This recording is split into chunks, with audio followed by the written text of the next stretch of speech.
Good morning, everyone. I just wanted to make a quick announcement before we begin. For those of you who are interested in learning more about the American Board of Pediatrics Maintenance of Certification Part 2, we're going to have a brief Q&A session after the presentation.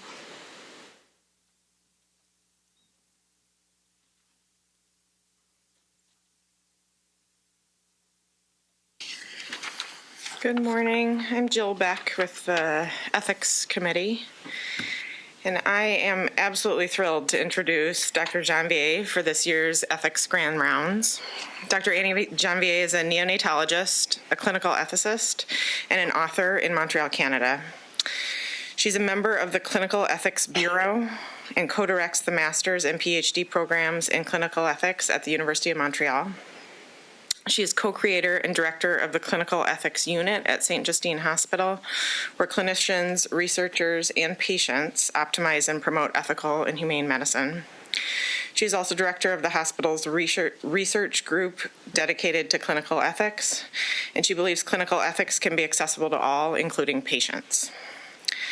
Dr. Janvier's bioethics research interests include decision-making for neonates with regards to the opinions and attitudes of caregivers and society, parental perspectives regarding intensive care decisions, death and disability, comparing provider and parental perspectives, optimizing communication between clinicians, patients, and families, investigating family important outcomes, and she has pioneered groundbreaking work, including parents as co-investigators in her research projects. Dr. Janvier is an author of many narratives, publications, and books, and is a passionate advocate for vulnerable children. And I just wanted to mention we have to rush Dr. Janvier off to the airport after, so she won't be able to take a lot of questions after, but I'm sure that if there's questions, concerns, comments, that we can get people in touch with you. Is that fair? Very good. So, Dr. Janvier.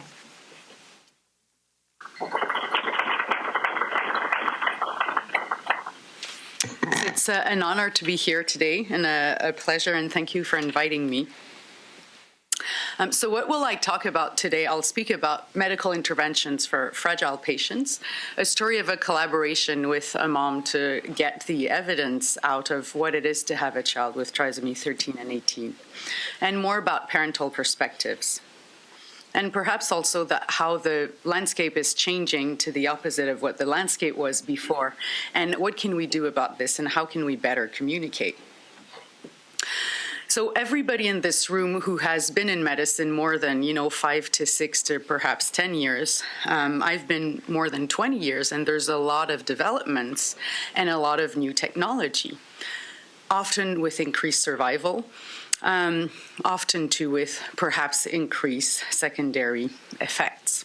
And that's true everywhere in medicine. There was IVF and heart transplant and ECMO and ICUs, but what that brings is increased risk, increased survival, but more decisions. So it used to be, as a very old nurse in our unit says, it used to be super easy. Kids came in, they died, or they made it. But now there's more and more difficult decisions, and more difficult decisions we disagree on, or we have different values, or we think we may not necessarily make these decisions if they were our children. So these increasingly difficult decisions often create conflicts. So what did I learn during my training about trisomy 13 and 18?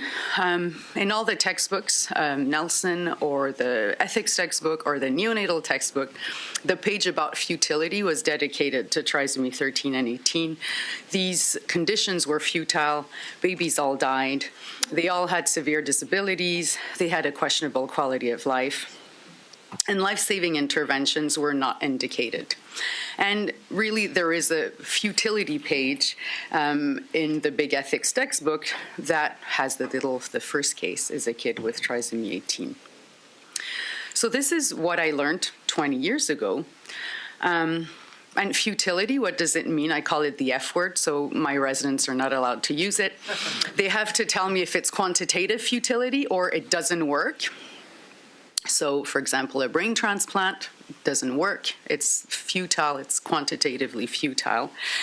Some people, like Schneiderman, says it works less than 5% of the time. For example, on bone marrow transplant, the problem is that sometimes it is the first patient that responds, and then it doesn't work for 100 patients.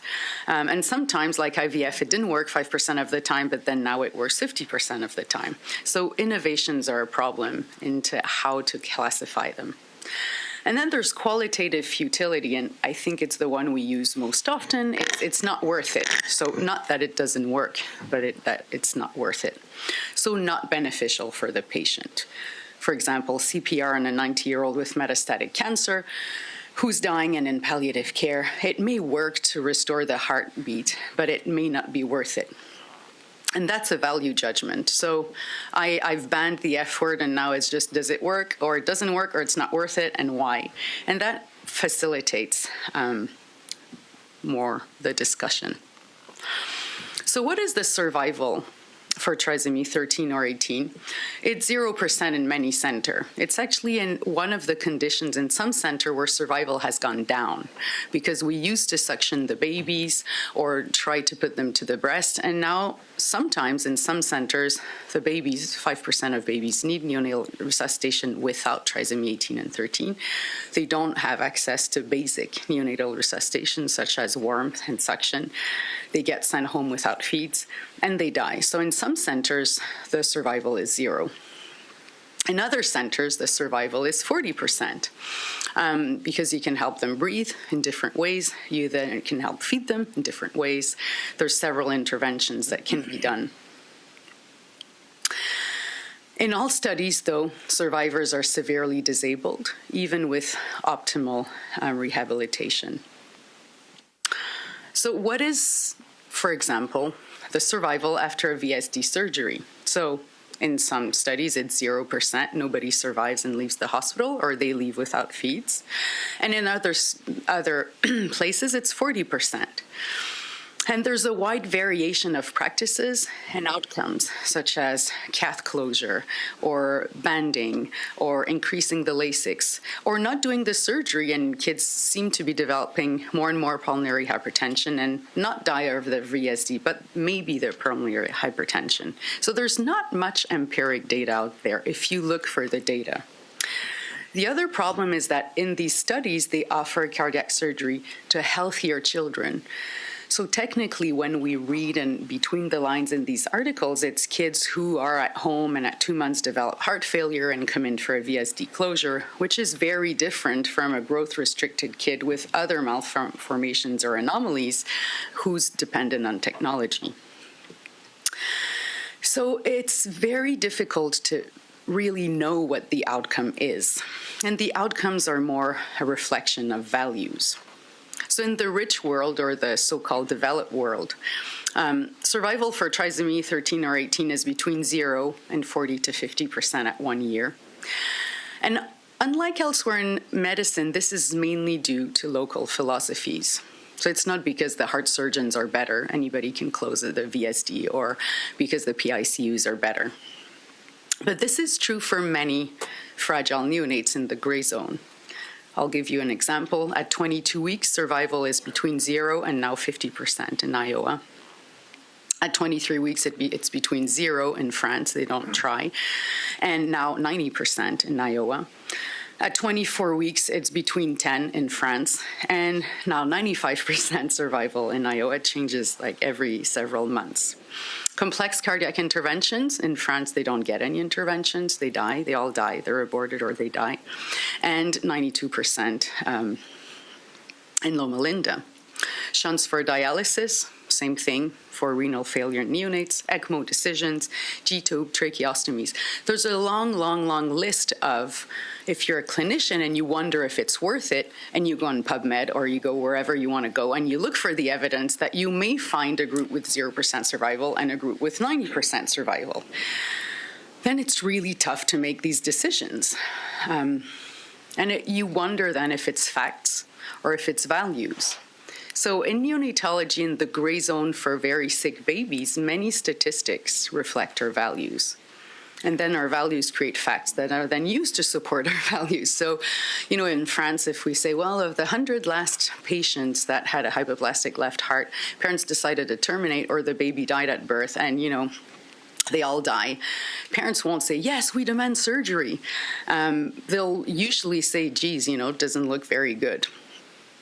So it's kind of a self-fulfilling prophecy. We don't do 22 weeks here, 0% survival at 22 weeks. Babies all die at 22 weeks. So opinions and philosophies are a major cause of mortality. And parents are generally not aware of this. They used not to be aware of this. Now they're more and more aware of this with Facebook and parent support groups because they can actually speak to each other. And they realize, geez, there's a whole bunch of survivors at 22 weeks. What happened to me? So what does informed consent mean in this context? So what does opinion-based medicine tell us? The mom I work with says arrogance-based medicine. I use opinion-based medicine. Tell us about trisomy 13 and 18. It says that these children are in pain, they endure extreme discomfort, they're a burden to their families and themselves. They don't have a quality of life, they can't communicate, they destroy couples, harm families, are a financial burden, and that parents who want to prolong their lives do not act in their best interest. And should we intervene for these conditions? The easy solution would be to say always or never. It's very hard to say sometimes because then you have to scratch your head and think every time. And that's what tends to be the case now in institutions for baby in the gray zone. We always do 22-weekers, we never do 22-weekers. We don't do this, we do that, ECMO, whatever. Trisomy 13 seem to be lumped into these categories. But to take it with humility, it's very difficult to say always or never. Often it's sometimes. And what are the best decisions? And who think differently? And why do they think differently? So this was a little talk that I gave in 2007 when I met Barbara, who's the mom of Annie, who passed away with trisomy 13. So Barbara, after my talk, said, look, it's really different for parents.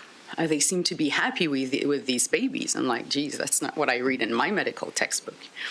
A quick story about Barbara, because she wrote all our articles with us and is perhaps the reason why so many parents participated in our study, because they trusted her. She was told while she was pregnant that she had a baby with trisomy 13 or something equally lethal, incompatible with life. She was given no hope. She was told she may divorce because of that baby. And Barbara's an engineer and an MBA at General Electric. She, deals with millions of dollars going one side and the other side. And she's like, geez, I was just seeing this scrap car, and I thought, why, not get an abortion and just destroy the scrap car and make a new one. And that's how she speaks about it. She's not here today to say that. And then she went on the internet and she found pictures of kids on social networks of families that looked like, even if the babies were not walking, or just Jean-Paul is walking at the bottom there with a walker, and even if one was dying at the extreme right bottom, they looked like happy families. They were in color as opposed to black and white in our textbooks. She also saw pictures of kids that died. I have the permission to show all these kids. And it seemed like there was a lot of tragic moments, but a lot of joyful moments. She saw special sibling relationships. She realized some parents were physicians, so they weren't too stupid. Like a physician, if they enter that, it seems that it could be a reasonable decision for her. So she decided to continue the pregnancy, and this is Annie when she's born. She had EEG, but she didn't have seizures. She went home at several days of life, and then went back to the hospital and went home at 6 weeks with no technology, a bit of oxygen. This is her brother and sister. They went to Niagara Falls. And then Annie died because at 3 months of life, she became cyanotic. She went to the eMERGE, and They had a unilateral DNR. They didn't really do anything to realize, to see what she had. Barbara didn't want a trach, and she didn't want a medicalized skid, but if it was something reversible, she would have liked to know. And then there was a coroner investigation that showed that the end of life was unacceptable. And Barbara asked me, why did this happen? People told me I was living a life of pain, that parents don't like that kind of life for their children, that it's better if she dies now and not in many months, that you will thank us one day. But she said, it's a baby. It's like having a baby for perhaps 8 months or 9 months as opposed to 2 months. Like a baby wakes you up. It's very difficult, but I really, really loved that little girl. So we decided to obtain the evidence together as opposed to opinion-based medicine of what do parents think and what are the best and the worst moments of families. So this is published for, I think, since 2011. So in that study, there was 332 parents who participated. Most of them were U.S. citizens. The response rate was high. About half of them had a prenatal diagnosis. The others found out after birth. Most children had full trisomy, and most of the families chose comfort or palliative care. So only 25% of parents chose life-sustaining intervention. And it's a biased cohort because most of them are still alive. As you know, with trisomy 13-18, a lot of them die in utero and are stillborn. Many of them are terminated, and it's rare to survive past 1 year. So this rate of survival shows that it's a biased cohort, but it's a cohort that has a lot of experience with the medical system and with their children at home. So we asked parents, what were your hopes when you heard about the diagnosis? The hopes of parents were to meet their child alive, to bring their child home and be a family, and that the child has a good life. What were their fears and their wishes? They wanted to feel like a good parent. They wanted to give their baby a chance and not have regrets. They wanted to know they did the best they could. And they had a lot of fears. They didn't want their kid to be in pain. They really feared medical complexity. And all the parents seemed to not want a life in the hospital. They said, we didn't want a life in the hospital for a kid, or for a kid to only know the hospital with technology. So of these children, 100 lived longer than 3 months. We asked them to send us pictures. All were disabled, but all of them who lived longer than 3 months smiled, which I had never seen in my medical textbook because they always look in pain in medical textbooks. But when parents, when they come to the hospital, they're not happy generally. So at home, they smile. 98% of parents report that after 6 months, they're able to communicate with their children and understand their needs. None of the kids were very verbal. Some of them had 3 to 4 words, but they communicated with an iPad, with signs, and there's a way to communicate with these children. Parents of children who lived more than 3 months, we wanted those to really have a parental experience, didn't find it easy, though. They gave us example of finding it, in fact, very difficult. Half of them state that their child experienced more pain than other children. Half recognize that caring for a special needs child was way more difficult than they thought it would be. And waking up during the night, being afraid of what would happen, always being afraid their kid would die. And about half state that they had to make significant financial sacrifices, such as the mom stopped working, or they had to move into a new apartment, or they had to move house to be closer to the hospital, or they didn't go on vacation.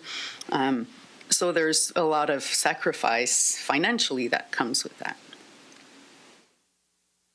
But yet the parents of all children report that the overall effect of their child's life was positive, that their child was or is a happy child, that the child enriched their life, the other siblings' life, or their marriage. And only 3% separated. And we often hear this, think about your couple, think about your other kids, and parents often heard that. This is also a biased cohort. It's the same as in Down syndrome. women who have kids with chromosomal anomalies tend to be older. When you're older, statistically, you're less likely to divorce because you've been married longer and you have other children. So just statistically, older women are less likely to get a divorce. So you can also keep that in mind. So this is an example of what the mom of Owen wrote. We had thousands of pages of what parents wrote. This is just the snapshot of speaking about themes of what they brought up. So Owen, my son gave me more joy than I could have ever imagined. He has made me a better mother to my 2 girls. He taught me what it means to love, knowing you may get nothing in return. He may never have walked or talked, but he would have given and did give us such happiness. Owen did not live long, but we were a happy family. I would give anything to have a chance to raise him. Owen loved his mobile, he loved his music, he loved his sisters. He loved sitting in his daddy's lap while we worked. He loved his nurses and he loved his stuffed turtle. He was my son, he meant something to me. He was compatible. He was a son, a brother, a nephew, and a grandson. He was compatible with our family. So Owen passed away at 10 months. So of course, this study has limitations and strengths. It's a questionnaire study, so we didn't check the karyotype of everybody. It's a selected group of parents, as I told you before. We didn't ask parents who terminated why they did and what their experiences were. Nonetheless, it's the largest cohort of families with children with this condition that experience our healthcare system. And perhaps the most striking picture, we have hundreds of pictures of families, is the comparison between what we see in our textbook. So this is in the Smith's textbook. As Barbara said, they all seem to be in pain or cold or naked or miserable. But when you see the kids with their family, even again, the kid who's dying, they are not, they don't seem that unhappy. They seem to have a life. What we read through the stories of parents is so many stories of broken trust. So what happens to the typical parents? And half of parents told that story. An obstetrician in a level 1 unit or 2 unit sees something bizarre, sends the woman to a level 2 or 3rd unit, and speaks about something incompatible or trisomy 13/18, and the woman goes on the internet and says, oh, geez, what am I going to do? Maybe I should terminate, maybe I shouldn't terminate. And she gets the input of she's very scared. And it's a very ambivalent woman and couple that arrives there of what should we do? Please help us decide, or we're really lost here. And then she meets the typical provider. And afterwards, she hears T18s don't have a quality of life, lethal, incompatible with life. We don't offer anything for these kids. People who say this mean well. They don't say, oh, let's piss off that mom today because I want to have some fun. They think they will harm the child by providing interventions. So they feel their child has no value. They believe physicians think that their child is better off dead. And some of them say, yeah, your child's better off dead, or better if he dies earlier, or just get rid of him, get a termination and make a new one. They hear all these kinds of things, and they lose trust. And the parents who actually didn't were very ambivalent and often could have considered palliative care or a reasonable course of action. They start fighting like nuts. They become mama lions. So they become difficult and demanding, and then they'll fight for their child. And they demand interventions that are refused. And a part of them, they say, to feel like a good parent, I have to fight for my child. So they go on Facebook and the internet, and they shop around in hospitals, and they want somebody to tell them that their child has value. And it's really sad because the unintended what happens when people refuse everything and we don't do anything ever for trisomy 13/18 is that we run into creating these parents who are extremely hurt and vindictive when they weren't like that.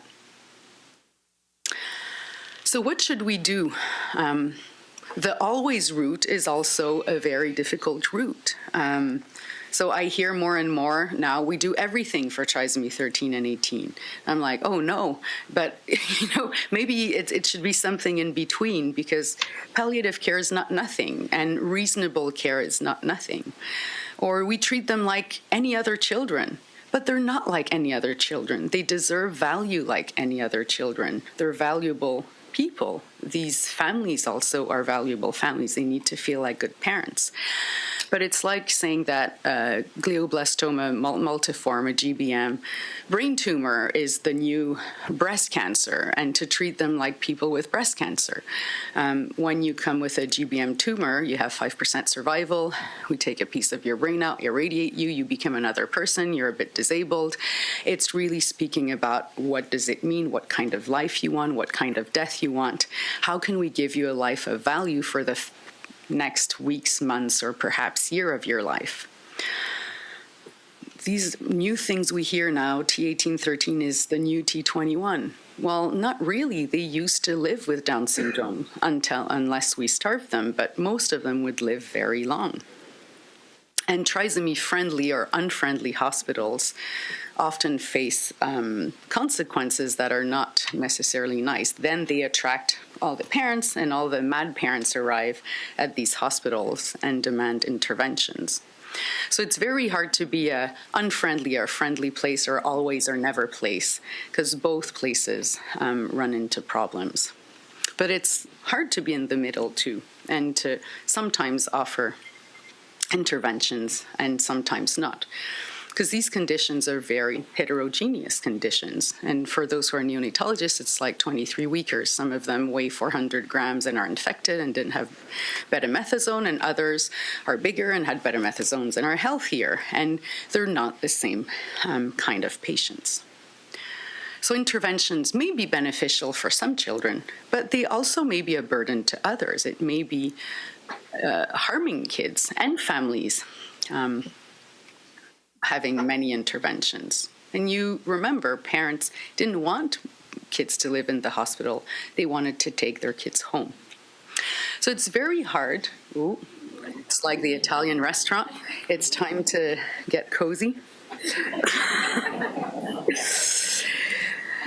So it's hard to tell these groups apart. So does a VSD surgery, for example, hasten the death or prolong life? So one of the little girls dressed in green there, she's 7, Amanda, and she didn't have a VSD surgery.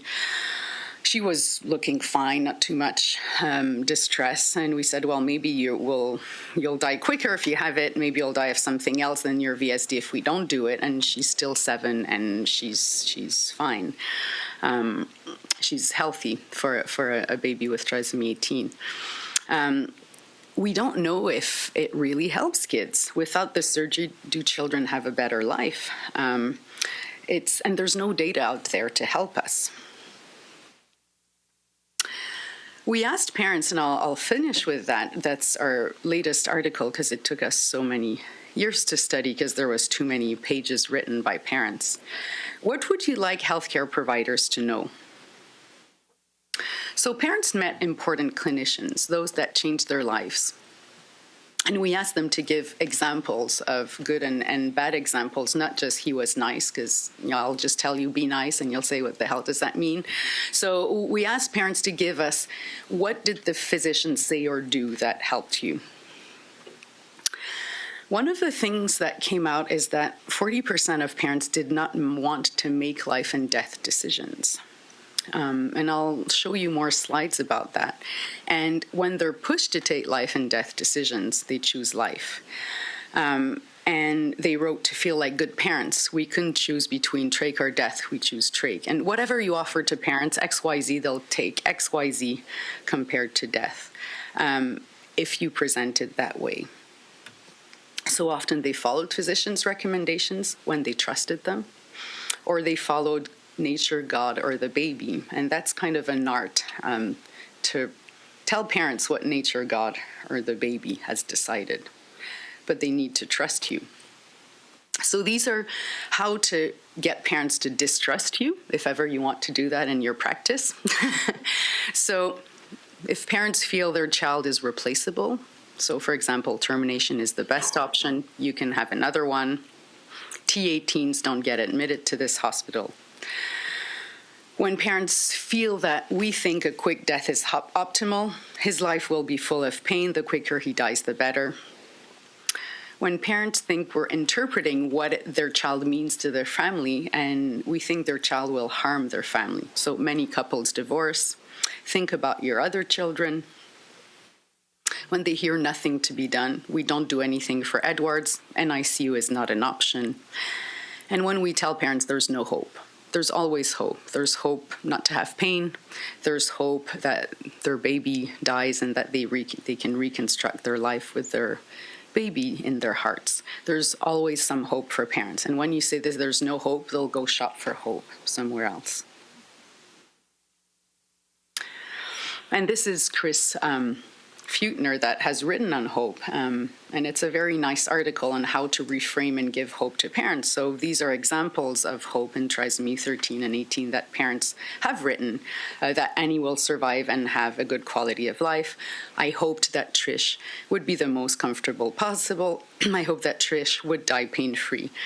And then some parents, all they have remaining hope is that looking back, they have no regrets and that their family can heal. So what can you say? These are examples. These are all quotes by families. These are examples of if you want to be a good clinician and you want families to trust you.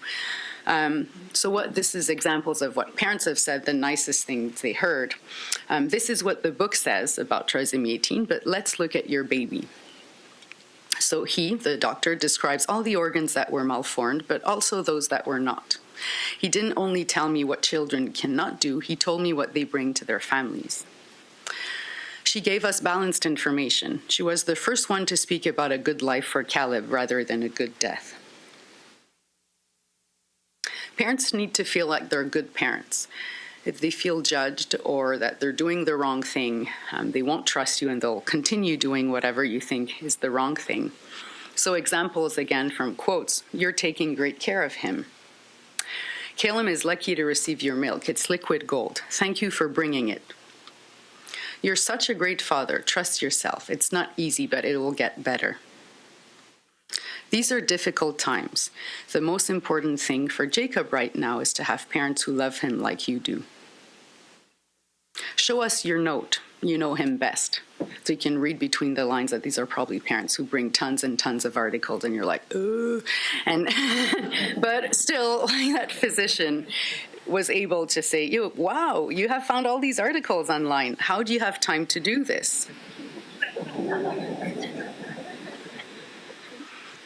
How can parents feel supported and empowered? Whatever happens, we will be with you and your baby. Trust yourself, you're great parents. You will become different people and be able to do things you never thought you could do. This is in the context of a mother saying, I don't think I can go through the death of my child. I don't know how to do this. And that's what she heard. And she said, yes, they were right, in retrospect. Another mom said he always supported us, the doctor, even though I think he would have wanted us to decide for palliative care. He helped us get the life we wanted for her.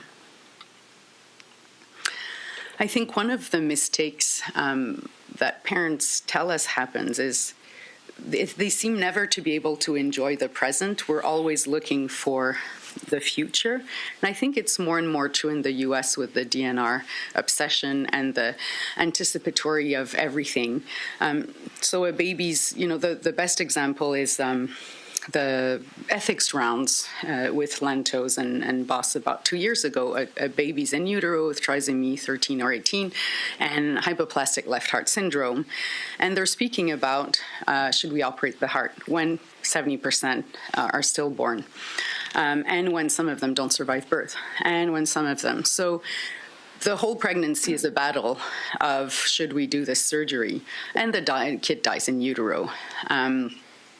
And many parents do not enjoy their pregnancy because they're torn between trying to fight with their kid and should they do complex interventions. And I think it's taking it one step at a time is probably important. Like, what can you do to enjoy your pregnancy? Because it may be all you have. Frequent scans, writing the name of the baby on scans. At the delivery, what can happen? And question ongoing interventions at that point and just focus on what's happening at the moment. Curiosity for the parents helps. Do you have a name, even in utero? Having asked that many times, some parents say, well, I have several Noemis in the family and we need Noemi this generation, but my kid's going to die, so we're not going to call her Noemi. Others say, oh, well, Jessica is IVF baby and we want this, that, and she'll do this and that. Others say, you stupid idiot, why do you want to know the name of my baby? Is that relevant? And what they tell you then is important. And then tell me about Noemi or Jessica.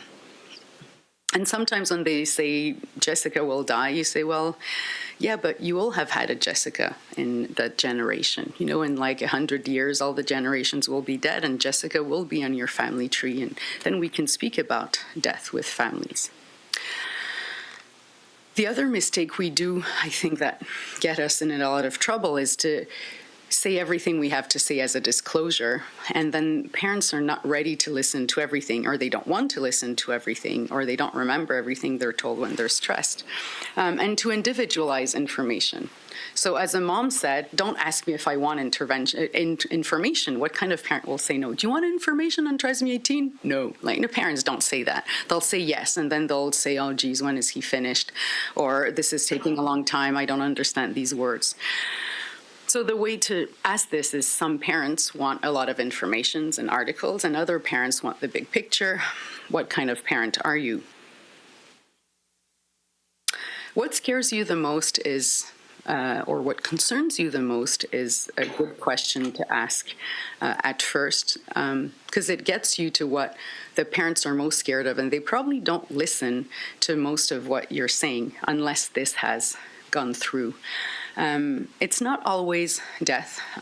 Often it's disability. Often it's their other kids.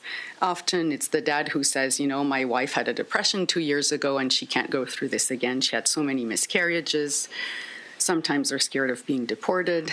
There's so many other things that may scare parents. And addressing, like, I can't live through the death of my kid. I can't do this. Well, we can speak about the other parents, how they do this. And then we may be able to speak about other things. What are your hopes for Caleb? And this is another trick I have from Chris Feutner, like about a third of parents hope for a miracle. They hope the karyotype's wrong. They hope. And what else do you hope for? Because I'm not sure I can change the karyotype, you know, and there's a lot of things I can't do as a physician. So tell me the second most important hope you have, because we all hope for a miracle, and we all hope the karyotype is wrong. But what else can we hope for? And then we can work on these hopes.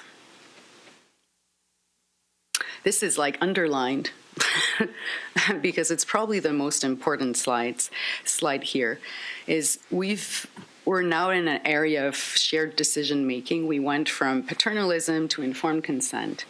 And we feel being good physicians is having parents take all these decisions. And when many parents don't want to take them, or we offer things we don't think are good, and then we're mad that parents took these decisions or this technology that we're offering. And how to individualize decision making. So I call it personalized, individualized, tailored, whatever name you want, but not shared decision making. Because some people don't want to share. And sharing means sharing. So I can't say, I told Gary yesterday, do you want to share the cookie, and then stuff the cookie in my mouth? And he says, well, you know, this is shared decision making. Because you don't want to share, we're sharing. So even calling it that way, I think it's harmful. 40% of parents did not want to decide. And one of the moms suggested we say it. And in this way, we meet many parents like you. Some want to decide on their own. Other wants to decide with the medical team. Other thinks nature, God, or the doctor should decide. Many want a recommendation. What kind of parent are you? you'll see in your whatever you do as a job that the majority of decisions are not shared. Like, I don't ask parents if they want 3 grams or 4 grams of protein in the TPN and show them the evidence, or they don't decide between Trobra and gentamicin. And most of them is what Alex Kahn writes, informed non-dissent.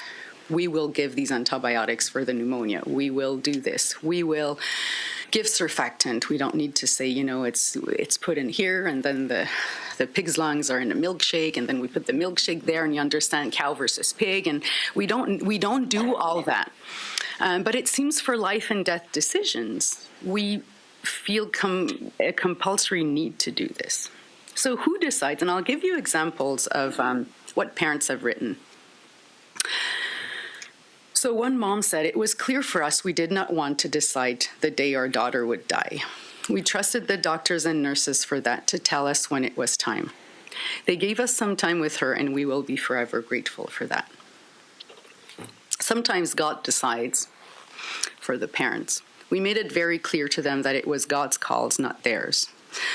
They were very compassionate and honored our request. She touched them too during her short life. God helped. This kid died without heart surgery and a trach and a G-tube. So there's ways to listen to God, and I'll maybe try to speak about how to do improvisation with parents in these circumstances. Many parents, even if they were very religious, had a sense of fatalism, or the nature decides, or the baby decides, whatever happens is supposed to happen. And almost half of parents even spoke about that, even those who wanted to decide. So nature decided when it was time, and nurses were there for him and us. The approach that our pediatrician took that aligned with the philosophy we had for Noah's life, basically that we'll listen to Noah and what he and his body are telling us, and let him lead us towards the decisions that are best for his quality of life.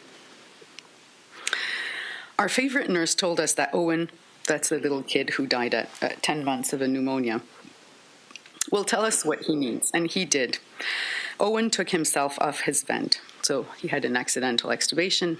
Then he kept wiggling out of his CPAP, and he decided it was time to go back home to his maker. At that point, Owen's mom, the way she tells it, there was no doctor who arrived with a big list of menu. Do you understand? We can put the tube back, not do DNR, not do compression, not do this. We can add a trach, we can call the NT.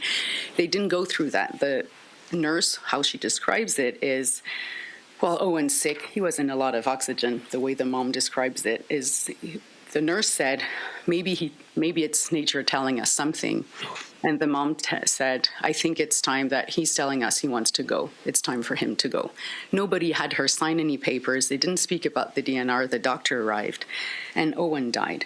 But if the mom had been asked, you don't want to reintubate, you don't want to do this, you don't want to do that, and the whole list of what sometimes we do, of the Chinese menu of open buffet of every intervention, I don't think Owen would have died then. So how can we offer recommendations when parents tell us these things that God decides, and we're like, I don't know what God wants? In Italy, people are very religious, and these children die quicker than here. In Ireland, there's no terminations, or starting to be terminations now, but the kids die quicker too. In Saudi Arabia too, they're very religious, but babies don't have as many interventions as here. So some examples of what parents wrote. From what you've told me about Caleb and your family, because of his growth restriction, it doesn't look like Caleb will be born alive. I know your hope is to spend time with him and be his mom. I also understand you don't wish for a life in the hospital. What I propose is to go to regular scans so you can have the many pictures of him. You can invite your other children for these scans. So how to give value to the kid in utero. Caleb was finally born alive. From what you had told me about Trish and your family, this is when it's not going well. Trish was born a bit preterm. We had decided to help her breathe until the day she was supposed to be born. She's lucky to have spent all that time with you. She has been on the respirator for a month now, and instead of breathing more and more, she's getting weaker. I know you feared a life in the hospital for her and wanted nature to decide. We all hoped she would improve, but she's not. I think nature is telling us something. Some parents, when they're in your situation, find their baby tired. You know your baby better than I do. You find her tired. And that mom said, yes, I find her tired. And that was enough to stop the breathing tube. She didn't get asked, do you want a trach? Do you want this? Do you want that? Do you want this? She doesn't need to say, I don't want a DNR. If she says, I find him tired, nature has decided that's her telling us that it's enough. But it's getting harder and harder for us doctors to do this kind of dance and interpretation of what parents need. And often, instead of speaking in which life makes sense, we speak about all the technology that we can use. And it's very hard for parents to refuse technology. So in conclusion, trisomy 13 and 18 are heterogeneous conditions. Parents describe children who have value and enrich their family's life and their couples, irrespective of the length of their lives. Finding an appropriate balance is really not easy in these circumstances, and it shouldn't be always or never. And communicating with parents is key. Parents, what they're saying is that they want to feel that their child has value. They want to feel like good parents. They need personalized information and decision-making that is valuable for them. And they need to know that they'll be able to rewrite their story, that they're stronger than they think, and that we'll be there with them whenever and whatever happens. And this is perhaps the most, I always have a breaking voice when I see this. This is all the participants of the study. So we always think Facebook and all these parent support groups are terrible, but they got together who participated in the study, and then they made a mosaic and sent it to us after our article was, one of our articles was published in Pediatrics. So all these little kids, and our IRB was super distressed because, we could see pictures of everybody and we didn't have their consent. But that's another lesson for us is, IRBs are often wrong, because a lot of my studies I do is poking in people's business about death and asking unquestionable questions I wouldn't ask my husband. But parents really like to speak about their dead babies, and they can't speak about their dead babies to anybody. Nobody listens to them. It's very taboo, or living or disabled kids. And that research is very gratifying. So all these kids that participated are there. And this is Bristol's dad, who wrote us after having answered the questionnaire. I just completed the survey, and I want to tell you, I love the questions. I was able to tell of the frustration I experienced when trying to find positive info on this condition. I really enjoyed talking about the positive physicians. It felt very therapeutic, and the words flowed from my fingers. If my survey answer has a positive impact on just one doctor or family, I would be completely satisfied, and it would be part of Bristol's brief but profound legacy. So Bristol had comfort care at birth. She had many anomalies, and the parents lived very far from the hospital, so they had decided this was the best decision. So I'll take questions for anybody who wants to ask any.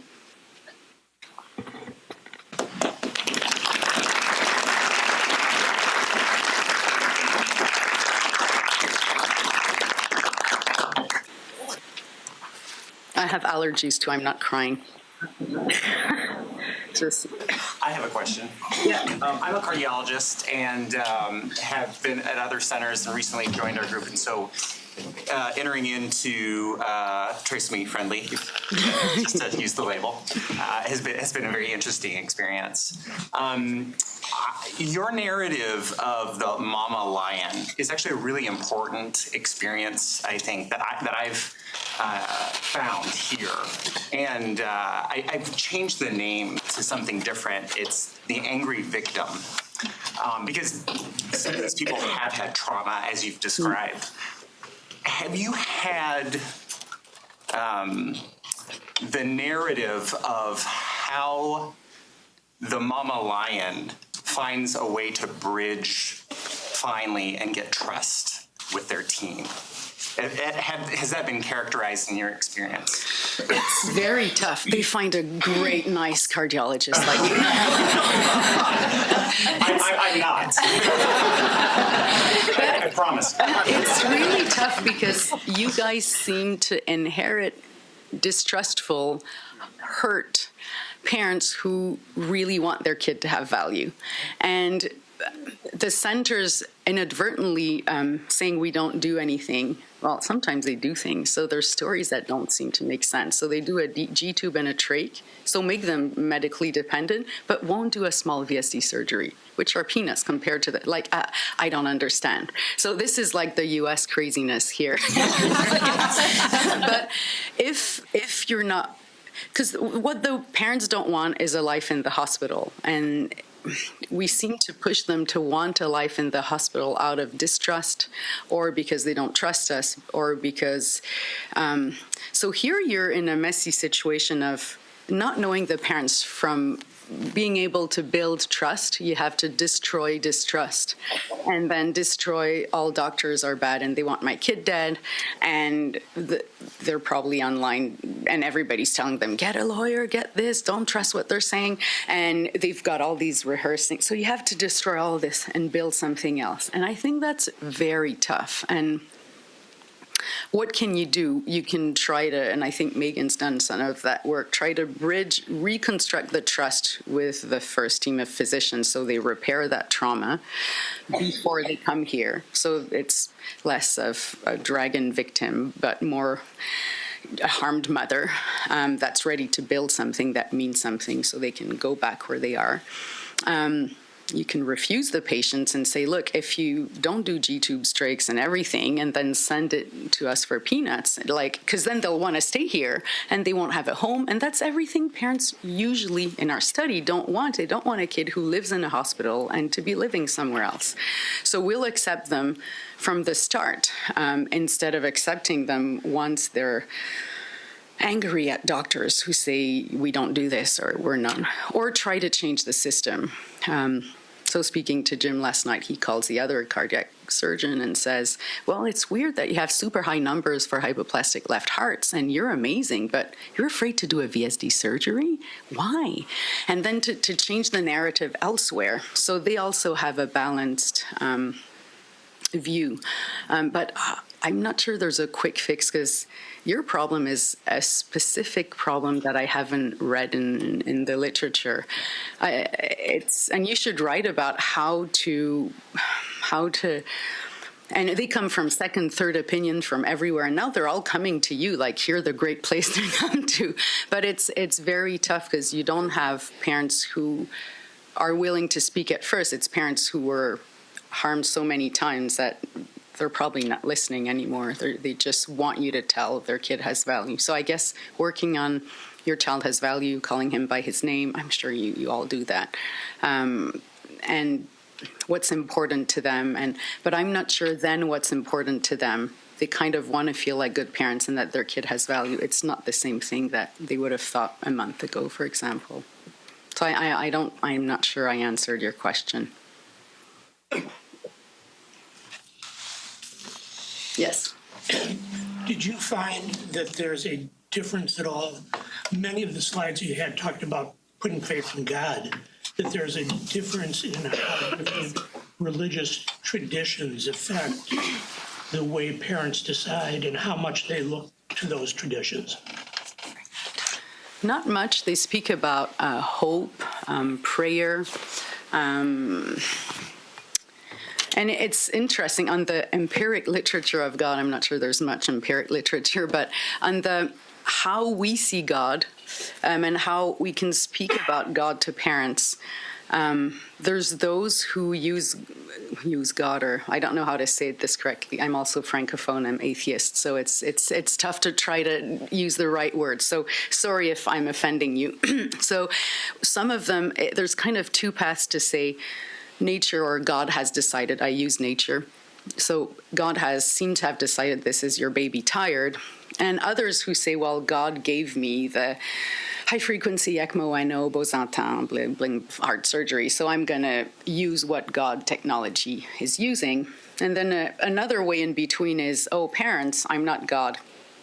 God gave me that technology, but it's for you to decide which one to use. And parents seem to speak a lot more about the first narrative, the narrative of God has given me a life and God is taking the life away, and it's not for me to decide, but it's not for the doctor to decide either. So when the doctor is trying to steal the decision from God, we don't trust him and we'll continue life. So the narrative of, and that's now what I try to use with parents, although many of our parents are not religious, but they still have the sentiment that nature has to decide, or it's not them or us that decides. So to say, well, for example, that Owen's nurse who was able to say, do you think he's telling us something at that time? And the mom saying, he's tired, I think it's time to stop. And taking that and relaying it to the doctor and not having rigid hospital rules that says she needs to start CPR right away and have the doctor come quickly and continue that narrative without having the parents sign a DNR and a checklist of all the things we could do but we're not doing. And I think that's the narrative we have to relearn to say, which we were saying, for 27 weekers with RDS 20 years ago. There's nothing we can do. Your kid's dying, or your kid's dying. He's tired. So to summarize, the narrative that has been used in medicine for God is either he's decided to take the life away, or he gave us all that technology, let's use it, or shove it back to the parents because I can't make the decisions God makes. And they like the narrative of nature deciding. And it's hard because it means we have to be paternalistic or beneficial paternalism, or use language that we may think is hypocritical because we know we could reintubate Owen. We know that he got extubated because he had saliva on his, on his tube. It's not because at that point nature decided that the tube would pop out. So I think that's what we have to relearn to do well. But parents, no, they didn't. I didn't see any parents, life is sacred. You read the things that are, from all the religions, but no.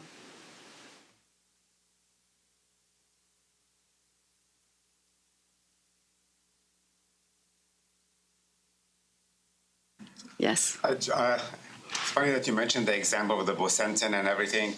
I had a kind of some experiences with families that they're waiting for a sign from God about when will it be the time.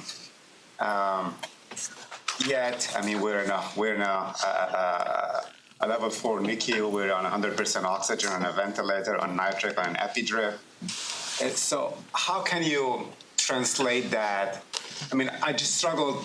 I mean, for me, there's a lot of signs, but I struggled conveying that to the family that they did not see it as such.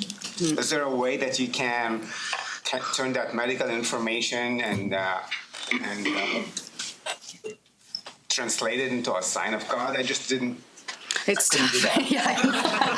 so as the atheist, how can she translate signs of God? No, but how did you get? So when I heard your cases here, we wouldn't go to the epi-drip. Like, he has decided to die. Like, when he has a big cyanotic spell, is to say he's telling us something. Maybe he's tired, and we love your baby so much. He's tired. What can we do? Take him in your arms, and so the many things wouldn't have been added. And the thing is, it's very hard as a doctor to say, well, we may have something that works that we don't think is a good idea, but we won't speak about it to the parents. But if you don't think it's a good idea, and if the parents don't want a life in the hospital, and if you think the baby's really not doing well, and you'll throw Bosentan another thing, and maybe, another drip of something else. Maybe it's time to stop way earlier, or to not escalate by saying, I think he's tired and he's showing us sign. What do you think? And I call it, one of my my article is called The Vietnam Effect with Steve Leutner. We weren't able to publish it in a American Journal. They didn't like the title. We suggested the Iraq Effect. They were very angry. So we send it to some Scandinavian paper. But I think it's the same. The other problem is when you try to fix it, it's like the lights are dimming, and it's very hard to know when it's dark. Right? And sometimes it's just another staff that comes in the NICU 2 months later who says, "What the fuck? What's happening here? Isn't this kid dead? What are you doing?" And it's true that the harder, and this is true in every literature, in the marriage and divorce literature, the more you put into your marriage that doesn't work, the less you want to divorce because you've put so much in it. And it's true in, you wait for the bus at minus 30 degrees Celsius and it doesn't come, but you won't take the cab after 20 minutes because shit, you've waited for 20 minutes.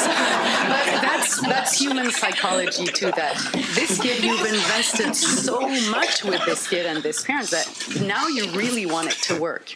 And I think this is the Vietnam effect. Oh, we'll just go and fix and win the war and get the hell out. And then, ooh, geez, it's harder. Let's stay longer. Oh, no, but then you don't want to leave because why do we have all these young kids killed for no reason? So let's stay. So it's very, I think it's the analogy is like winning battles. And then at some point you don't win them, but you've invested so much in that medical war.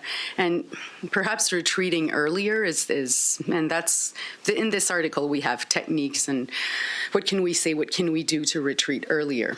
And I think not escalating when it's pitch black is probably a good thing. But everybody needs to be on the page and the nurse needs to know what to say. And there's just one nurse who says, "Do you realize you're harming your kid and you've lost a week?" So it's very difficult.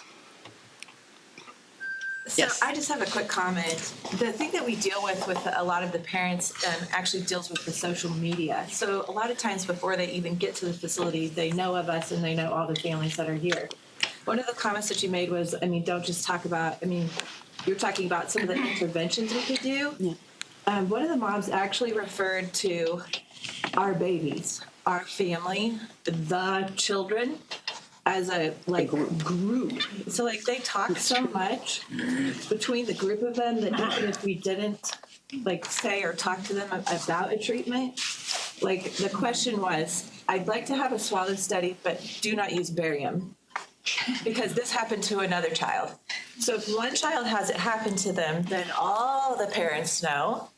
And then it becomes this huge issue. Or someone had that done, so this baby had a seizure, so now everybody or the children all need to have EEGs because one of them had a seizure. So that's super hard to deal with.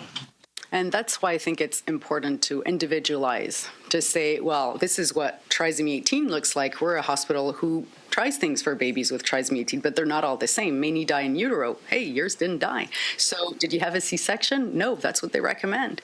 And to try to go through examples of what this kid didn't have that the others do, that's what I use. The other thing is now I'm on social media and a whole bunch of things. So you join a Facebook group of parents of trisomy 18, or I'm in the preterm phase group, and it actually helps to see what they talk about. And you can you say, I'm a kind nurse. I'd like to join because I want to learn about your community because I'm at a loss here on how to help you. And they'll let you in. And you'll learn a lot more than many articles. And so in the preterm too, I am on 5,000 parents speaking to each other. And you learn what they speak about. It's often not the same. And then sometimes I voice things in there or put in an article of evidence, and that kind of helps. But that takes time, but often it's time you can recuperate. Then you can tell parents on which social media to go. Instead of saying, don't go in social media, you say, well, Enfants Prématurés du Québec is better than this other one because parents here seem to be more pressuring other parents to do things, and they make parents feel like bad parents. So that one makes parents feel like good parents. So I would choose that one. So then at least you can guide them to the social media that's most appropriate that you find. We're on time, so thank you very much, Annie. And if people they want to send me an email, and that's great. It's anniejanvier@hotmail.com.